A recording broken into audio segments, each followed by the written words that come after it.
välja massimeedia peale, kus on levinud hulgaliselt vale arusaamasid 3D-st, et ma ei ole kindel, kas teile on tegelikult see sissejuhatus nii väga vajalik, aga ärge siis ennast solvatuna tundke, et ma elan ennast lihtsalt välja. Ma saan ära öelda midagi, mis mul hingel on. Selle nimetus oli Amazing 3D Art ja üks kommenteerija küsis, et miks nad seda lihtsalt ei maalinud. 3D seisukohalt see siiski 3D ei ole, et nii kui me läheme teise rakursi alla, muutub see mingisuguseks virvarriks ja eks ju 3D mõte on see, et me saaksime vaadeldavat objekti vaadelda ükskõik millise rakursi alt, kus siis sama asi kasutusel on igapäevaselt tegelikult on liiklus 1533 suuri vaesena pimedana.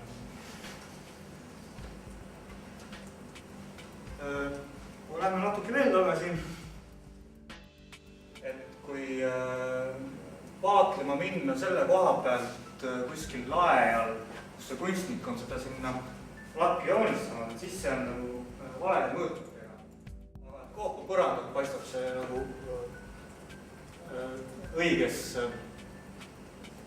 formaadis. Meil on selline probleem, et selgub, et kaks võimalust, et kas 3D on praegu ilgelt popp või ta ei ole popp mitte. Meil ei õnnestunud linna pealt leida juurde rohkem kui 2 paari prilli. Pakkuge aastat.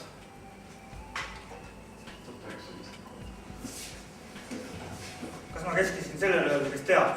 See on midagi kirjas. Pillisele näitab juurde. Okei, aga et siia oli siis nagu promotakse nagu 3D filmega siis letist tõmmatavalt nende prillidega, jällegi nagu näha ei midagi uut. See seisneb 2 pildi kokku panemises ajus, et üks silmsub ühe pildi, teine silmsub teise pildi, et see siis peaks nüüd 3D olema.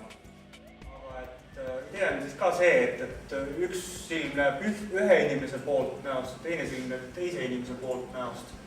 Ja siin on näha tegelikult, et need näevad samamoodi seal vastamisi. Et kokku siis tuleb umbes sama efekt, et kui siia vaadata, siis kui just kinni ei kata, siis tegelikult hakkavad ka ajus need nagu segunema, eks ju. Aga siis on 3D. Tegin siis nüüd sellest 2 asjast ise katse kokku, et siis nii nendest toonide ära kasutamisest kui ka siis sellest teooriast. Ma ei taha kedagi poliitiliselt mõjutada, nagu ma ütlen ära igasugust. Siin on 2 päris põnevat lahendust, mis pretendeerivad mõlemad päris ülbelt küll 3D-sse. Siin on tegemist siis klaaside ja ristidega. See on siis nii tehtud, et see on päris suur, see enam-vähem nii suur ongi või isegi suurem. Et on kõik need kihid on paberist välja lõigatud ja kohati on need valgused spetsial sätitud, kohati paistab see üks valgus lihtsalt hilinemisega või järjest hajumisega. Et see aegruum hakkab nii segama, et ma ütlen hilinemine juba hajumisega. Siin nagu sõltub juba küll nagu sellest, et kus kohast seda vaatad, et siis see muutub. Et selliseid tulemusi ma tahaks näha kinos, kus sõltuvalt sellest, kus ma saalis istun, sõltub see, mis ruumi ma näen. Siis ma olen nõus seda nimetama 3D kinos. Mida need tööd teile kõige rohkem meenutavad? Skulptuur. Just. Ja skulptuur